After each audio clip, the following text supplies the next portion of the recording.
It's been years since the war between humans and machines, and yet Neo is alive. But this time he's not a hacker, not the one, and certainly not leading a revolution. Instead, he's just a man, Thomas Anderson, a game developer living in a version of San Francisco where the events of the Matrix exist, as a video game that he himself created. Every memory, every battle, every moment that defined his past is now nothing more than a series of pixels and cutscenes in a game called the Matrix Trilogy. But something feels off. Every day, Thomas is haunted by visions of another life, images of Trinity, flashes of the real world, echoes of something that feels too real to be fake. His therapist, a calm and reassuring man known as the Analyst, convinces him that these visions are nothing more than delusions. He prescribes blue pills, the same ones that keep Neo trapped inside the illusion of the Matrix, suppressing his doubts and keeping him under control. In this world, Trinity isn't Trinity.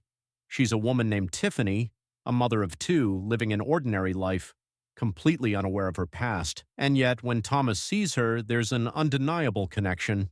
Something deep inside him screams that this reality isn't real. Everything changes when a hacker named Bugs discovers the truth. Neo is still alive, trapped inside a newly upgraded version of the Matrix. She finds a strange artificial version of Morpheus, a program designed to awaken Neo, just like the real Morpheus did decades ago. Together, Bugs and this new Morpheus break into Neo's world, forcing him to confront the illusion he's been living in. At first, Neo resists. He refuses to believe that his reality is fake, that he's been here before, that the war he fought wasn't just a game. But then, he stops taking the blue pills, and suddenly everything unravels. Neo is freed from the simulation and wakes up in the real world, inside a machine pod just like before. But what he finds is shocking. This isn't the world he left behind. Zion is gone. Humanity now lives in a new city called Io, built by the surviving humans, and unexpectedly some machines who now coexist with humans. The war wasn't exactly won, but it wasn't lost either. After Neo's sacrifice in revolutions, the machine war took an unexpected turn. With Smith gone, the power struggle between the machines led to a civil war, causing factions to form. Some machines saw humans as allies rather than enemies, and chose to help them rebuild rather than enslave them. But for Neo, none of this matters.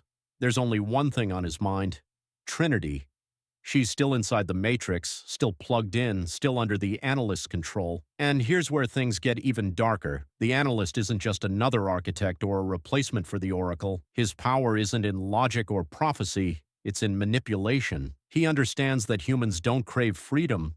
They crave emotions, attachments, and the illusion of choice. So, instead of eliminating Neo and Trinity, he found a better way to use them. He resurrected them, rebuilt their bodies, and placed them back inside the Matrix, close enough to feel each other, but never close enough to truly connect. Because here's the catch: when Neo and Trinity are together, they disrupt the Matrix's code. They create an unpredictable energy, something powerful enough to destabilize the system. The Analyst realized that keeping them alive but apart was the key to maintaining control. As long as they felt incomplete, as long as they longed for something just out of reach, the system remained stable. Neo is given a choice. He can go back inside the Matrix and try to free Trinity, but it won't be easy. The Analyst controls everything, and Trinity has to choose to leave on her own. She must break free from the illusion willingly. At first, she hesitates. She has a family, a life, children, but deep down she knows something isn't right. The moment she finally realizes who she really is, the Analyst tries to shut everything down. But this time, things are different. Neo and Trinity fight back. They don't just escape,